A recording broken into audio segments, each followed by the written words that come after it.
Welcome to Stuff You Should Know, a production of iHeartRadio.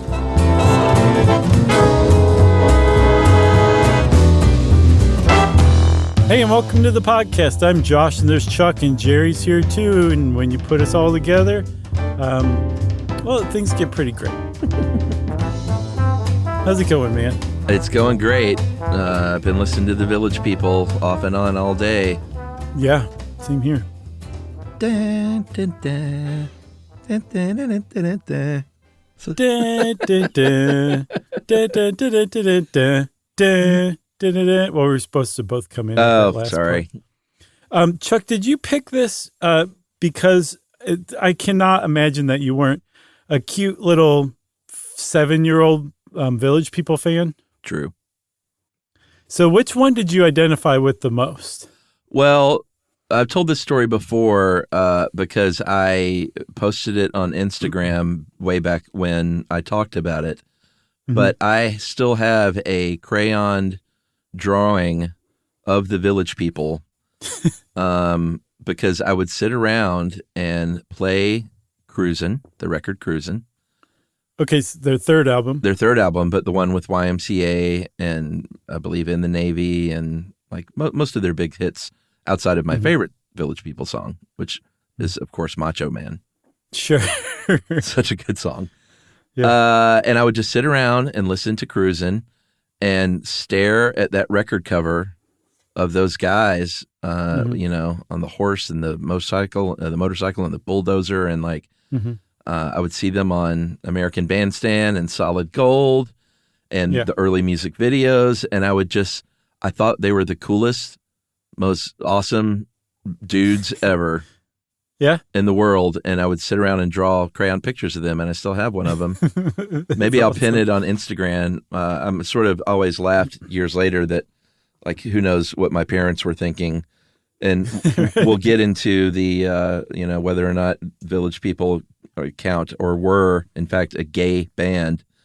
But I imagine at the time in the early to mid-'70s with Southern Baptist parents, they either weren't aware of that or were probably pretty like worried about their son right. when they needn't be, because either way, it would have been fine.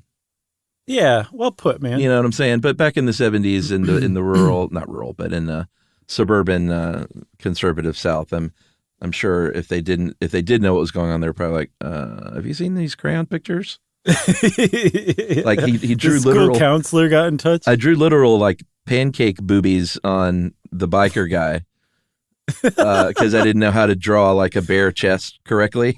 Right? Yeah. Hey, that works. Yeah. So anyway, I'll either scroll through my Insta or maybe I'll figure out how to pin stuff. But you should definitely pin it. We were talking about Village People, technically not the Village People. Yeah. It's just sort of one of those things like Eagles or Hall & Oates, where you come to be known by that name, even though that's not your real name. Yes. Like Edie Brickell and New Bohemians. Oh, is that what it is? It's not the New Bohemians? Yeah, for some reason, I've always had this memory of her correcting David Letterman on Letterman. That's funny. In like 1990 or something like that. I don't know why it stuck with me, but she got the point across for sure. Indigo Girls is the other one. They're not the Indigo Girls. Yeah, don't even say that to their face. They will beat you up. Well, if you say Hall & Oates to Daryl Hall, he gets pretty salty. He's like, "We were not Hall & Oates. We never were." Oh, really? What were they? Look at the Hall & Oates? No, every single album, it's Daryl Hall and John Oates. They were never Hall & Oates, and it just... Does he really get salty about that? Because there are much, much greater things to be upset about. I've seen him get a little salty, but I think it's largely because they don't like each other. Oh, man, why are you telling me all this? I know. Sorry. I want Daryl Hall and John Oates to be like just the best guys ever. You want to be like Hall & Oates. It's like PB&J. Exactly. Wow. Or dare I say Josh and Chuck. I'm not participating for the rest of this episode. Right. I have to chew on some stuff. All right, let's talk Village People.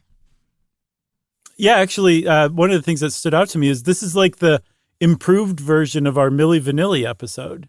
Because one thing I didn't realize is that the Village People were like a manufactured band. Yeah. And they were the brainchild, I guess collectively, of Jacques Morali and Henri Bellodo, who were both Moroccan-born Frenchmen. Yeah. Who I guess separately kind of got into the music industry by their own grit and determination, and didn't really know each other at first. They had their own, I think starting in the 50s and 60s, had their own careers that they were trying to build. And eventually in the 70s, they came together. Henri Bololo was kind of like the brains, the producer, that kind of type. Jacques Morali was he was a producer as well, but more the hands-on creative type of producer. And when they came together, some sparks flew even before the Village people were ever around. Yeah. There's no way to say this without sounding completely like kind of stuck up, but I've been listening to a lot of French music lately. Oh, yeah? Yeah. If you're in the right mood, if you look up like 80s sort of new wave, but French music, their version, it is really, really awesome stuff. Nice. I will check that out. Yeah, highly recommended. So, yeah, they were, like you said, had made a name for themselves independently. I believe in 1973, Bololo set up Can't Stop Productions. A couple of years later. That's a great name, by the way. Oh, yeah. It's just stuck out to me all day. Oh, yeah. And I remember seeing that little logo, like Can't Stop the Music. I think that was the name of the movie, right? Yeah. I didn't put those two together, actually, until just now. But they eventually met up in the United States, and their first project and release was a real banger. The song Brazil from the 1930s, the one from the movie Brazil. They took that and updated it with a female trio called the Ritchie Family as a disco song. And it is, like I said, it's a real banger, kind of a classic disco song. Yes, but it was disco before disco actually existed. So a lot of people kind of credit these two as really helping lay the foundation for disco. It was that period right before disco became a thing. So it was a weird transition between like, what's the guy's name? Percy. Sledge? Is it Percy Faith and his orchestra? Oh, okay. The transition between Percy Faith and John Travolta. This is like that slice of music. Lots of strings, kind of salsa based, lots of like chorus and vocals. It actually was up for the 1976 Grammy for Best Pop Instrumental Performance and lost to The Hustle, if that gets it across. So like The Hustle is like proto disco. Yeah. So is this version of Brazil, and it's right before disco became a thing. Yeah. Like on the matter of months, though, probably, right? Yeah, I would say that. Yeah. Okay. I mean, losing to The Hustle, there's no shame there. No, not at all. So they had this pretty good hit with Brazil. Again, I recommend you check it out. And listen to all these songs; they're all great. Can't Stop Productions was like, all right, listen, back then they would just go from thing to thing because it's not like you can ride out something like the Ritchie Family forever. So they're always looking for the next new thing. In 77, they were hanging out in Greenwich Village, New York. Which then, as it is now, is very friendly community for especially gay men. Morali was gay, but Bololo was not. But they were hanging out there. They were going to discos. They were going to bars and stuff. And they started to see these guys in these clubs that were dressed up as these sort of macho American stereotypes that they grew up watching on, American TV and American movies. And this is a direct quote from Bololo. Dave is encouraging me to read it with a French accent. I'm not sure about that. Yeah. But I'll try. This is from Billboard magazine. We saw different types of characters in bars. That's how we decided to create a group that will represent different characters of the American male. As we had the idea in the village, we decided to call the group the Village People. Simple.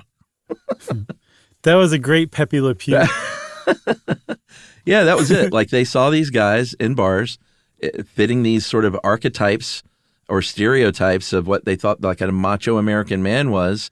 Yeah. And they were like, hey, this is like a concept right here, right in front of us.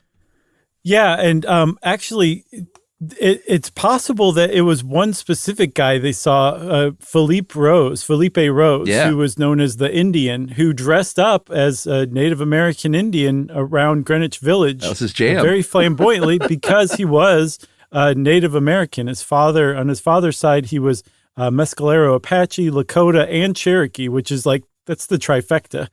And he was very proud of it. So he dressed up in like moccasins and fringed leather vests and all that kind of thing. And they saw him. And that, in addition to going to bars like the Mine Shaft, which was a BDSM gay club, and then seeing other people kind of dress up, that's where they put the whole thing together. And Dave made a really good point here that whole concept of dressing people up as like stereotypical American male macho like images essentially, that an American producer probably would have been like, that's not a great idea, it's kind of lame. But these guys were like looking at America from the outside in, and I think like you kind of alluded to, they were exposed to this like their whole lives. This is like what they were fed through American movies and TV. So to them, they were like, this is amazing, what a great idea, like we want to celebrate this American macho male. And that's where the Village People came from. Yeah, I'm not so sure about that part, but I respect Dave's opinion. And if you agree with him. I do agree with him on that. I respect you both. I'm going with Dave on this one. I bet there were American producers that were like, oh, God, it's right there in front of my face. I can't believe I didn't think of that. Yeah. In hindsight. So Maroli started writing songs. Like you said, they were inspired by Felipe Rose. I don't think you said he was basically kicked out of his house because he came out as gay. Mm-hmm. So he was hanging out in the Village, working in bars and stuff. The Ritchie family was, they were trying to wring that thing dry from the Ritchie family. They were getting a new album together. They needed some backup singers. And someone said, hey, there's this guy. He's on Broadway right now in The Wiz. His name is Victor Willis. The guy can really sing. He's got a lot of personality, can dance a little bit. You should bring him in here as a backup singer. Maroli brought him into the studio and was like, dude, you are a star. So we need to get you to record these other songs we've written. There were no Village People yet. Right. But in 1977, he cut their very first disco hit. And you'll see a lot of parentheticals because that was the time. But this is called San Francisco, parentheses, You Got Me. Right. Another good song. So, yeah, Victor Willis was the first. This is long before Felipe Rose came along. But after they had seen Felipe Rose, right? Yeah. So they were inspired to create the Village People. But Victor Willis was really the only Village person at the time. Everybody else was just studio session musicians and singers and stuff like that, right? So that worked fine when they cut that first album, which I think was like four songs or something like that. And they had that hit with San Francisco, You Really Got Me. And with that hit, they're like, okay, you got me, San Francisco. Yeah. Which is funny because, as we'll see later on, Victor Willis would become a fugitive from the law, and he would finally be arrested in San Francisco. Yeah.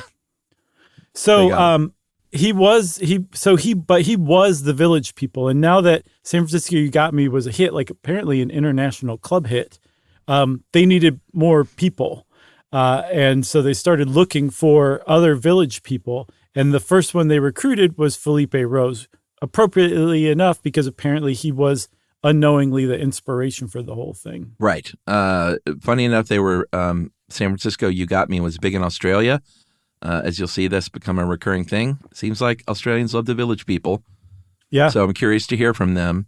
That if you look at that first album cover, it is not the Village People. And I don't even think Victor Willis is on the cover. It's a bunch of guys. There is a guy wearing a Native American headdress, but I don't think it's Felipe Rose. No, none of them are. There's a flannel shirt, hard hat guy, and there is a biker, but that's it. Just those three sort of Village People that we went on to know and love. Everyone else is just a bunch of guys standing around in T-shirts looking tough with a motorcycle in frame. Yeah. I mean, so they had the concept, they just didn't have the people yet. So they're slowly starting to assemble this. Now they have Victor Willis and Felipe Rose. They've got the first two. And they actually put an ad in the paper, I would guess the Village Voice, looking for gay men, singers and dancers with mustaches to basically audition for the roles in this band. Not like, can you play the bass? Can you play the drums? But do you have a mustache and are you good looking and a singer and dancer? And they got, from what I saw, like thousands of replies. Yeah, they were never a band. It was always just supposed to be a singing group. And they did. I believe Glenn Hughes, who was the biker, he worked at the Brooklyn Battery Tunnel collecting tolls, saw the ad. By his memory, the ad said, seeking gay singers and dancers, very good looking and with mustaches. That probably wasn't hard to find at that time. Well, all his friends were like, Glenn, that's you, buddy. Like, you need to get in there.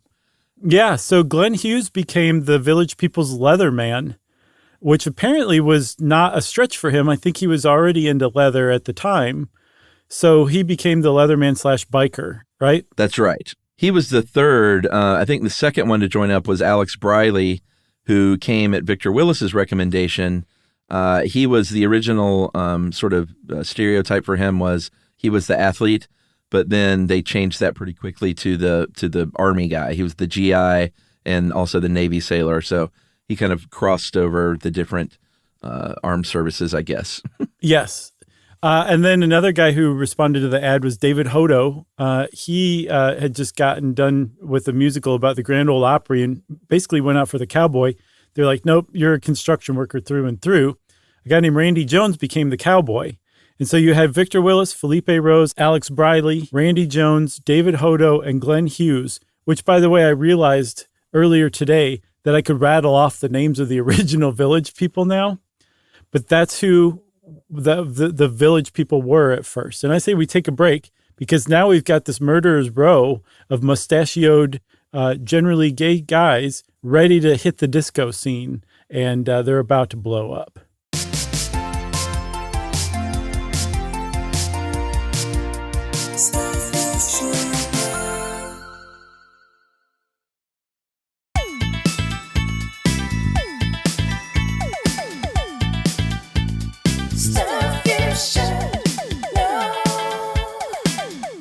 All right, so we're back. We have our Village People assembled.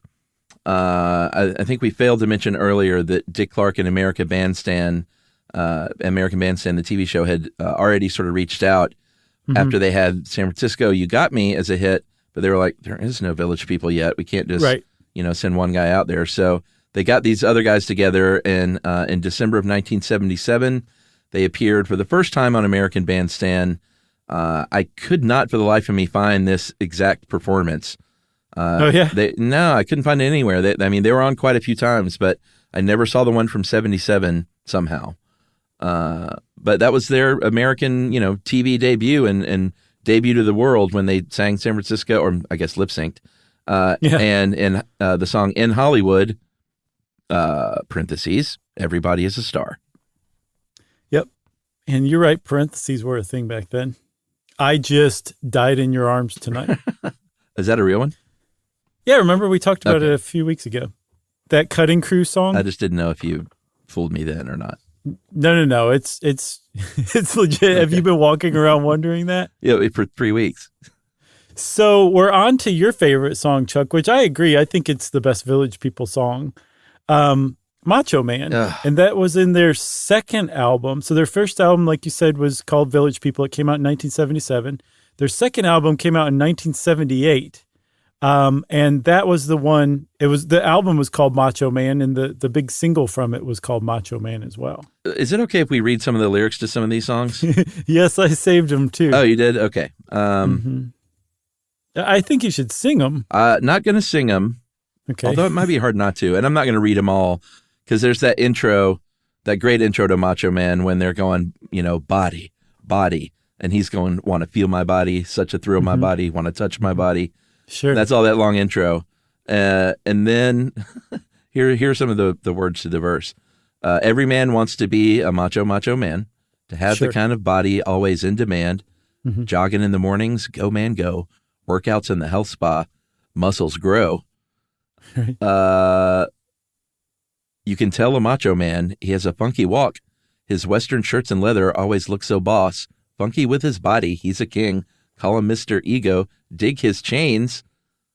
Every man ought to be a macho man to live a life of freedom. Machos make a stand. Have your own lifestyle and ideals. Possess the strength of confidence. That's the skill.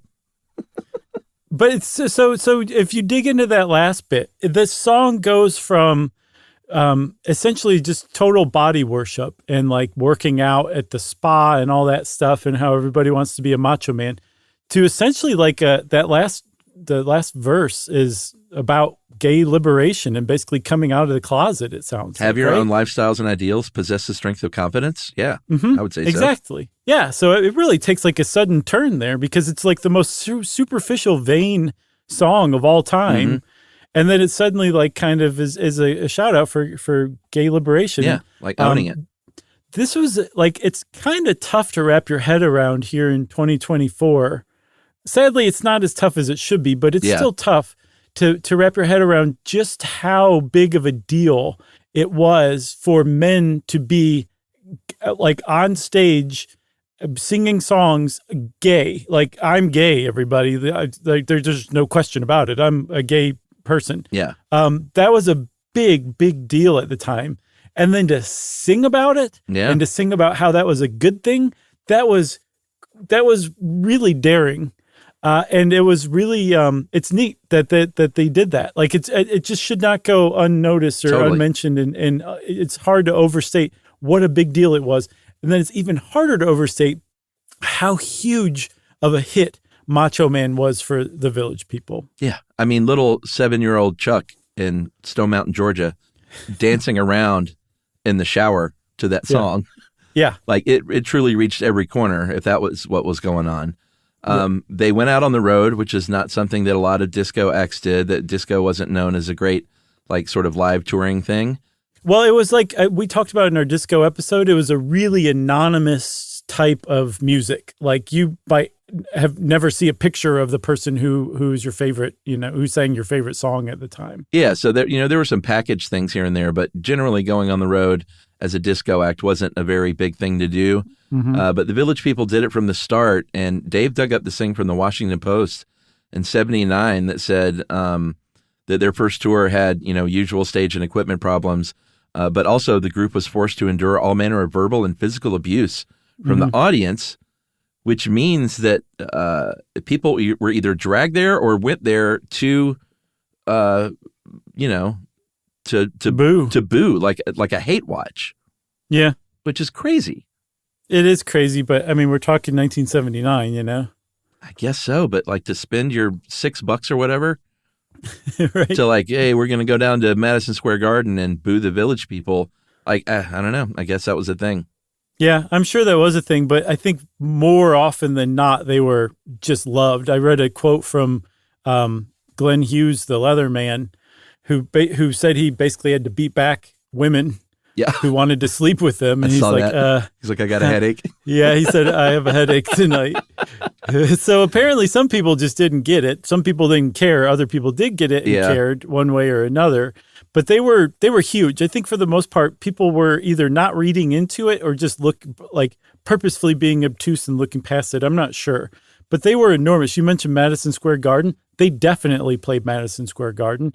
They were in the Macy's Thanksgiving Day Parade in 1978.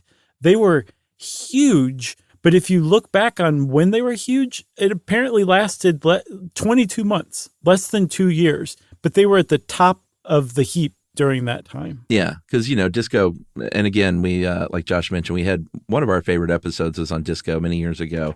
Yeah, it was great. It was, not a flash in the pan, but it was a pretty brief stay. And, I guess we should get into this whole notion of whether or not Village People were, a, quote, gay group, end quote, because that's always been a question. Like, when I was a kid, I believe people finally started telling me, like, those guys are all gay. And I don't know if it was, I'm not sure how common knowledge, because pre-internet, any of the real truth was back then. Randy Jones, who was the cowboy, said, we didn't start as a gay group and not everyone in the group was gay. That's an incorrect notion. So much of our music was played in Black, Latin, and gay underground clubs, though. That's where the first Village People album found its initial audience. Victor Willis, who, to a lot of people kind of was and is the Village People because he was the super, super talented Broadway guy. He was the guy that co-wrote a lot of their big songs, was not just sort of a backup singer. He was the cop. He was the cop as the front man, and he was not gay. He was, in fact, for 4 years married to Felicia, at the time, Felicia Ayres Allen, who would later become Felicia Rashad. The wife on The Cosby Show is what she's most well known for. But they were in The Wiz together on Broadway, and then eventually got together to make music with Morale. I think they got together to write a concept album for her called Josephine Superstar, about the life of Josephine Baker, which neat. I haven't heard, but I'm going to try and find that. If it's in French, it's really going to knock your socks off. Huh? Yeah, but so Victor Willis was not gay. He was the frontman and lyricist. Right. But like they had songs about Fire Island and San Francisco and Key West, Greenwich Village and Key West. And if you look at the lyrics, like it's pretty clear that like the stuff was either coded for gay or just basically like if you don't know what we're talking about, then you're pretty dense.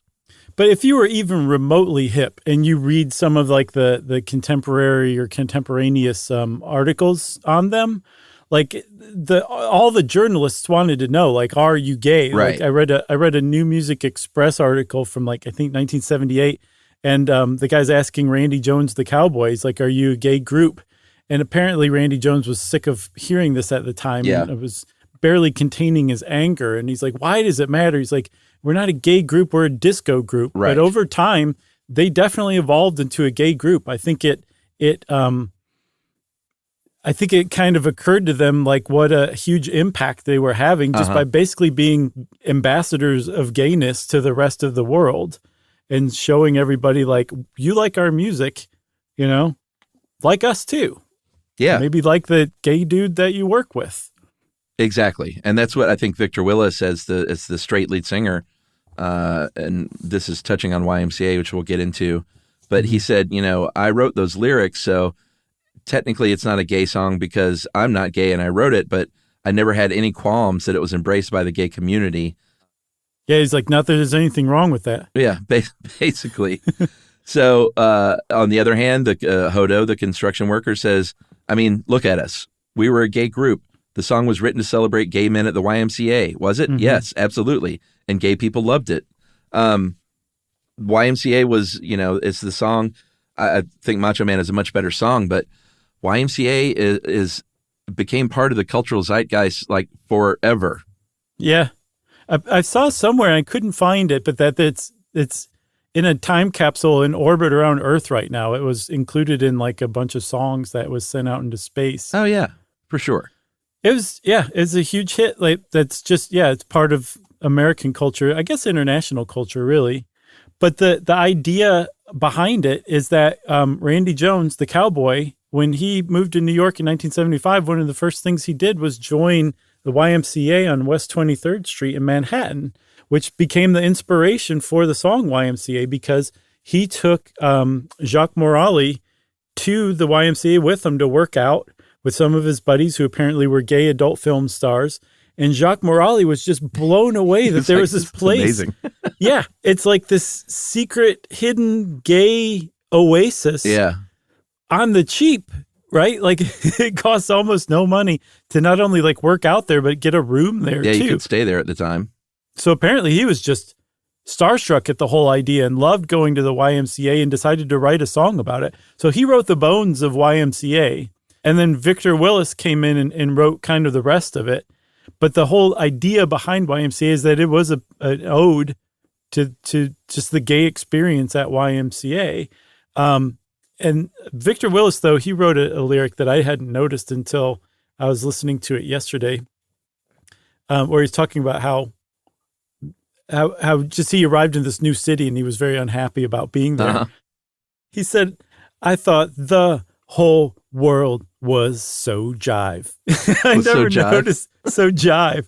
Like he just didn't like anything. He thought the whole world was jive until he discovered the YMCA and realized that this place was awesome and amazing, and the world in turn was pretty amazing too. I had never heard that lyric before or noticed it, and when I did, I just thought that was so great. That's a great lyric. Mm-hmm. If you look at the original music video, it has a close-up shot of the McBurney YMCA at the very beginning there on West 23rd. and it's basically just a video of them dancing in the street outside of it. Yeah. As far as the YMCA hand gestures, they did not create that. If you look at that video and basically any performance of them doing it, on the Y, like, it builds up, da, da, da, da, da, da, it's fun to play, and they throw their arms up on Y.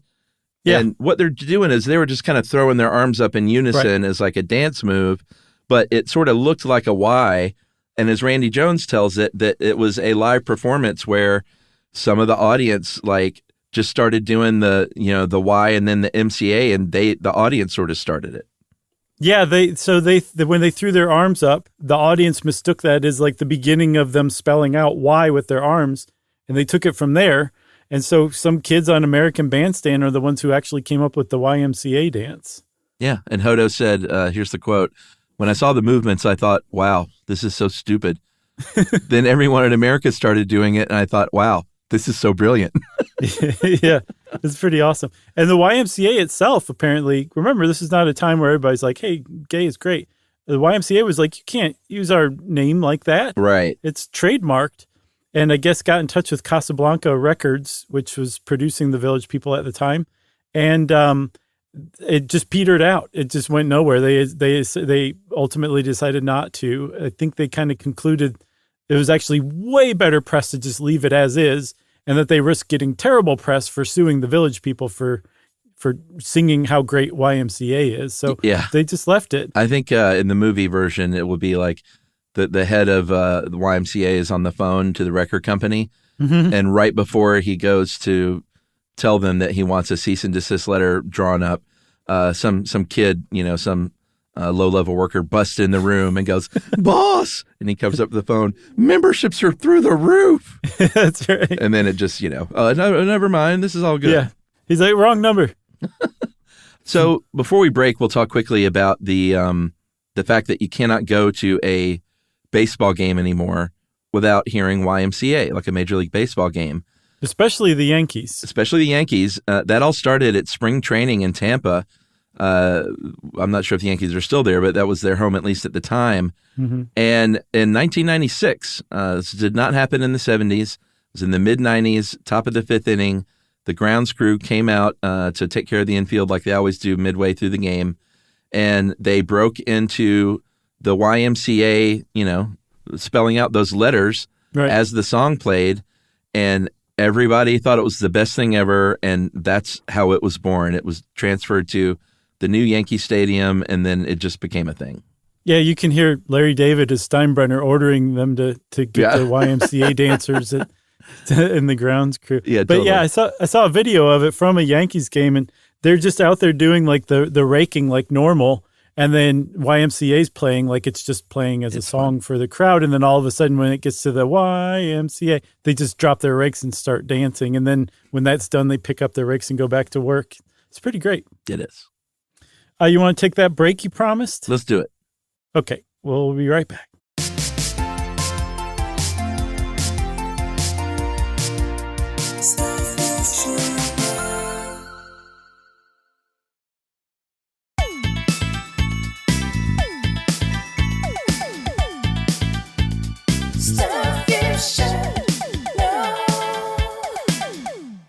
Okay, Chuck, so we've hit Macho Man, YMCA. I think it's time for In the Navy, which was their last big hit, their last big single. It came out in 1979. That was on the album Cruisin', which I guess YMCA was as well, right? Yeah, that was the one that I had. So that was their third album, second album in 1978. These guys released 2 albums in 1 year. I thought it was all 3. Was it just 2? 2. Okay. No, the first one was 1977. Macho Man and Cruisin' came out in 1978. And then there was whatever the third of. No, I guess it was 3. There's 3 singles, 4 albums. So I'm missing an album. But that album came out in 1979, the fourth one. Yeah, that last album was Go West. Yes, which, by the way, I always thought that was a Pet Shop Boys song because it was on their album Very from the 90s. And I was listening to Village People and came across that and was like, oh, I never realized it was a Village People song. Okay, I actually had this album too now that I'm seeing the cover. because it's basically them on well, clearly a green screen, but like a tropical island setting. And that had In the Navy on it. So I think I'm just getting those confused because I had both records. Sure. But can we read a little bit of In the Navy? Yes. All right. Here we go, everybody. In the Navy by Village People. Where you can find pleasure, search the world for treasure, learn science technology, where you can begin to make your dreams all come true, on the land or on the sea, where you can learn to fly, play in sports and skin dive, study oceanography, sign up for the big band, or sit in the grandstand where your team and others meet in the Navy. And that's when it starts that great chorus. And then weirdly at the end of the song, they're singing like the In the Navy part over and over again. And Victor Willis is, I guess, singing about how he doesn't want to join the Navy. And at one point he goes, but I'm afraid of the water. Yeah. And it's hilarious. It's like purposely funny. And that really kind of, to me, captures like what the Village People were doing. Like they were balancing like really good disco music with high camp, right? I mean, these guys were dressed up as just macho stereotypes with like genuinely funny lyrics sometimes. And I think that really kind of captured it for me. I saw that in that New Music Express article, the author said that they were experts at balancing what is deft and what is daft. Can I read verse 2? Yeah. Oh, yeah. Sorry, I didn't know you were. Oh, no, that's right. I think it works better to split it up so people can just fully absorb. Okay. If you like adventure, don't you wait to enter the recruiting office fast. Don't you hesitate. There is no need to wait. They're signing up new seamen fast. Maybe you're too young to join up today, but don't you worry about a thing, for I'm sure there will be always a good Navy protecting the land and sea. And there's another line in the chorus about, you can protect the motherland. Like, it is a legit Navy recruitment song. Yeah. So much so that the Navy said, you know what? We'd like to actually use this for recruitment. And in exchange, we will let you film your music video aboard. We'll completely help you out and not charge you money. We'll give you all the Navy seamen that you want as background actors and stuff, and you can shoot it aboard our active ship, the USS Reasoner. And that's what they did. They said, all right, great. We got a lot of production value here. You can use it as a official recruitment song. Yeah. That's just amazing. That's just crazy, but that's what happened. Apparently the Navy, any ship that had a closed circuit TV system got that video and I guess would play it over and over again, which, luckily it's a good song and it's an interesting video. Yeah. I was at a Dunkin' Donuts the other day, and they had the Super Bowl Ben Affleck, Jennifer Lopez commercial on loop. Oh, boy. And everyone inside were completely out of their minds. It was an awful, awful scene. Terrible place to be. Yeah. Oh, man. So what I'm saying is I don't think that would have happened on board those Navy ships because it's a pretty good song. Yeah, and I think their actual recruitment did increase supposedly while the song was out and being used. I think the American military was maybe like my parents. They weren't like, wait a minute, what song are we using and by what band as active recruitment for our U.S. military? Right. But, I'm glad they were daft enough to not recognize that, I guess. Right. Well, the other thing about it is I didn't see a single kind of gay innuendo lyric in that song. It was more just a gay group singing about being in the Navy, which, coded for, there are plenty of gay dudes in the Navy secretly at the time. And I'm sure still are, but I'm sure it's much less secret. So I think that's more what it was than it being like a gay song. Sure. It was, like you said, a straight up like promotional song for the Navy. Yeah, it doesn't say in the Navy you can maybe meet your next husband. Right, exactly. That got cut. Yeah, that lyric got cut. So that was, like we said, the last big hit. It was in 1979. And I alluded earlier, I think I just said outright, didn't even allude to it. They had a 22-month run, just burned white phosphorus hot during those 22 months. I saw that both Madonna and Michael Jackson opened for them while they were on tour during this time. My guess would be 1978. Wow, Michael Jackson surprises me. Yeah, because he was already like famous from the Jackson 5. Yeah. But I mean, that goes to show you just how crazy huge the Village People were for a time. Yeah. And this is before Michael Jackson himself was like just the world's biggest star. Yeah. But yeah, it still says quite a bit. And they kept it going. They kept trying to go with it. And they released a movie, as you do. Like you said earlier, it's called Can't Stop the Music. Very bad. I can't even make it through the trailer. No, it's bad. It's well known as like one of the worst movies of all time. Just a disco fluffball that keeps hitting you in the head over and over again. Steve Guttenberg is the star. Yeah, good. The whole thing is kind of like a fictitious or fictionalized version of the story of how the Village People came to be. So he plays an Americanized, fictionalized version of Jacques Morelli. His name is Jack Morel in it. And again, he roller skates everywhere and finally puts together this group that became the Village People. And it was so bad that apparently it inspired the Razzie Awards, right? As the story goes, it was helped create the Razzies and was the inaugural Worst Picture and Worst Screenplay winner in 1980. Mm-hmm. You know where it was a modest hit, though? I do. Australia. I think that's where they made just the tiny amount of money that they made back. That's where they made it back. I guess so. I would love to hear from some Aussies of a certain age that could testify as to whether or not this is true. I would love to hear that as well. Yeah, so we'll find out. Yeah, I think the guy, one of the guys who created the Razzies, the Golden Raspberry Awards, which for those of you who don't know, it's like for the worst movies of the year, they hand these out. He went and saw a 99-cent double feature of Can't Stop the Music and Xanadu and wanted his money back. That's how bad he thought that movie was. Xanadu was great. He clearly was not talking about Xanadu. He must have just completely been focused on Can't Stop the Music. When was the last time you saw Xanadu? Not that long ago. Okay. I love it. It's also got a great soundtrack, too. It does. I mean, this was the time when they were making these big sort of movie musical, like pop music movies. Yeah. It was a strange time. And everyone was on roller skates. Yeah. None of them were the best, like plotted, and they were just what they were, which was, can we get someone into the movie theater that likes this music? Yeah. And roller skates. After disco, Village People did try their hand at new wave, because that's what came next. So bad. It did not work out.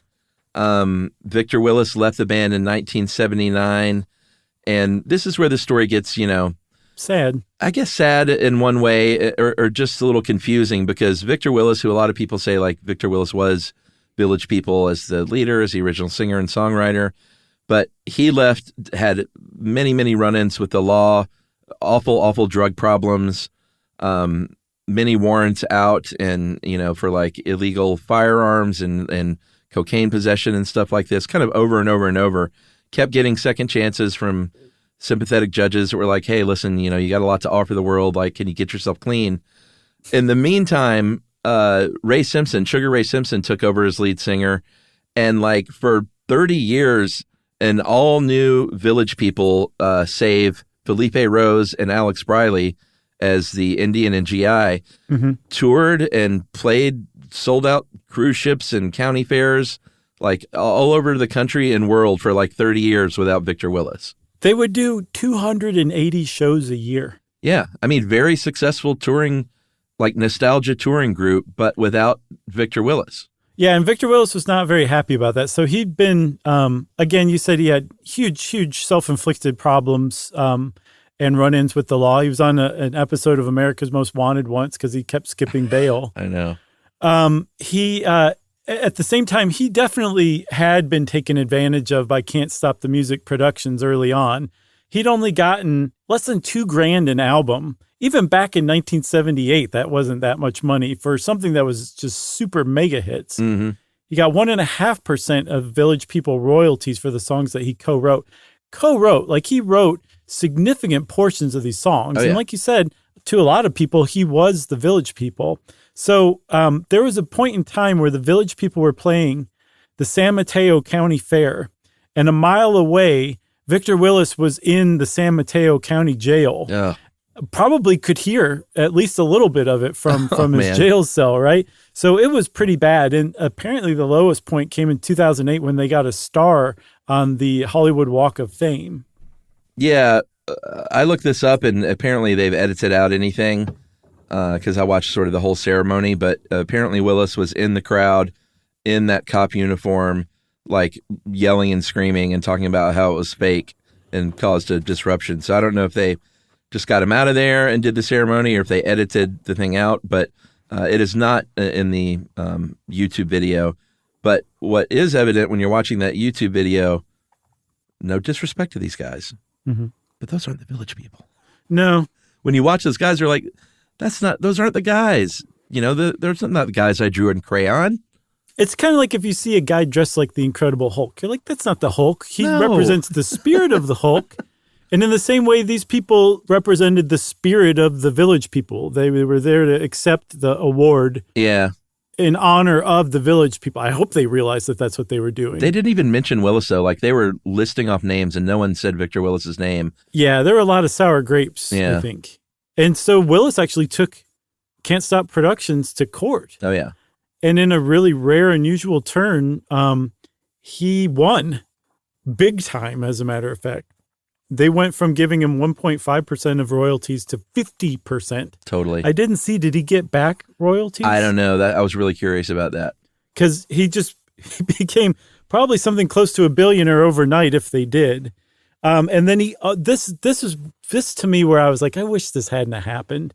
They also gave him full control over the Village People, like name and likeness, the name of the band, the whole intellectual property that was the Village People. You feel bad for the other guys?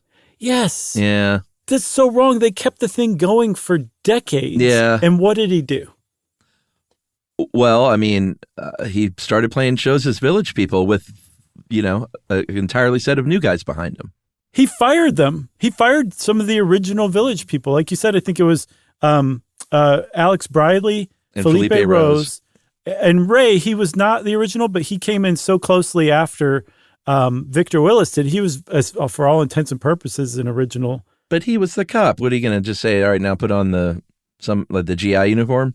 Sure. And Alex Briley would be like, I'm the GI. So right. it probably would have gone back and forth for a little while. He could have accommodated them. Instead, he was like, you guys are out. And I don't know that they had anything to do with the decision to mess over Victor Willis, and yet he took his angst and anger out on them, and I thought that was wrong. Yeah, I don't know enough of the story to judge it because I don't know how they treated him when he was down and out. So, well, that's the best way to judge his story. I'm gonna just reserve my judgment on this one. I do think it's a shame that they couldn't get the original group back together for at least a show, because when I saw the what I considered the not real Village People performing online, it was like, this isn't right. And then when I saw Victor Willis and those guys he got together, I was like, well, this isn't right either. Right. Yes. I wanted the gang back together. I wanted all my gay friends that I gazed upon and drew in crayon. I wanted them to reunite. I'm with you. You wouldn't be able to. Unfortunately, Glenn Hughes died of lung cancer in, I think, 2000 or something like that. Yeah. Is he I believe he's the only one that passed, right? I believe so. But both, I think Henri Bololo and Jacques Morelli are both dead. I think Jacques died of AIDS, sadly. And Henri Bololo died in like the late 2010s, I think. I'm not sure of what. But so there are some Village People out there still. You can go see them touring. You can see the Victor Willis version at the San Diego County Fair on July 4th. And if you happen to be in Santiago, Chile or Bogota, Colombia, you can see them in May. All right. Okay. So that's your assignment, stuff you should know, Army. Go out and see the Village People and let us know what you think. In the meantime, you can sit there and listen to listener mail. Oh, interesting. I was trying to verify really quickly if they were all alive, because that's important. Yeah, sure. And I just saw here that, and this is real time fact, everybody. Alex Briley, supposedly that his brother was thought to be the falling man from the 9/11 building. No way. Wow. Who knows? Man, that took a very strange turn here. That did take, and I believe that you're right. I believe that Glenn Hughes is the only one who's passed away. Gotcha. But the rest of the guys are still trying to do stuff. Is it Randy Jones? He released a song in 2017 that reached number 42 on the Billboard Dance Club song chart. So that's not too bad. Randy Jones was the cowboy. Yeah, cowboy. So you never answered. Which one did you identify with the most, or did you identify with them as a group? I don't know. Like, identify is a weird word because I didn't like identify as in like I think I'm one of those guys, but Sure. like I think I thought that the biker was the coolest. Because Well, sure. like that leather, man, that mustache and that chopper, like Right. I thought that was just the coolest thing ever. Dig those chains. Yeah, so I think definitely the biker. I mean, that's the one who drew with little round boobies. I always saw them pretty much collectively, but if any of them stood out to me, it was probably the construction worker. Yeah, you're always a blue collar kind of guy. Right. I think it was this Sherpa line jean jacket that always stood out to me, and then the mirror aviators. It's those Toledo roots. Oh yeah, the aviators. That's right. Okay, now everybody, it's time for listener mail, I think. Well, I don't have a listener mail because I thought we could goodness. just talk a little bit about our upcoming live shows Oh yeah, let's do that. as just sort of an in-show announcement, because we are hitting the road. This is a very fun show that you put together, and we've been getting emails from parents like, "Hey, can my kids come?" Kids Yes. are always welcome at our shows. Sure. It's kind of a well, it's a kid-friendly topic in that it's not not kid-friendly, but it's not about Barney the dinosaur. It's not terrifying though. It's pretty funny. If you're cool with your kids hearing the S word occasionally, you're fine. Yeah. We have a cuss word or two here and there, but it's not too bad. But we're going to be in Medford, Mass, on May 29th, then D.C. on the 30th, and New York on the 31st. Mm-hmm. Then this summer, we're going to hit the road in August on the 7th, 8th, and 9th to Chicago, Minneapolis, and Indianapolis for the first time. Very nice. And then we're going to wind it out in September on the 5th and 7th in Durham, North Carolina. And here in Atlanta, tickets are moving pretty good in most cities. But we really want to make sure this first leg gets close to sold out. Yeah, for sure. We would love that. If you would like to come see us, we would love that too. And you can get all the info you need. You can get links to ticket sites and all that kind of stuff by going to our website, stuffyoushouldknow.com, clicking on the tour button, or you can also go to our Linktree /SYSK Live, and it'll give you all the stuff you need to come see us. Because again, we would love that. Right, Chuck? It's a good time. Yeah. Yeah. And in the meantime, if you want to get in touch with us via email, you can. Send it off to stuffpodcast@iHeartRadio.com. Stuff You Should Know is a production of iHeartRadio. For more podcasts from iHeartRadio, visit the iHeartRadio app, Apple Podcasts, or wherever you listen to your favorite shows.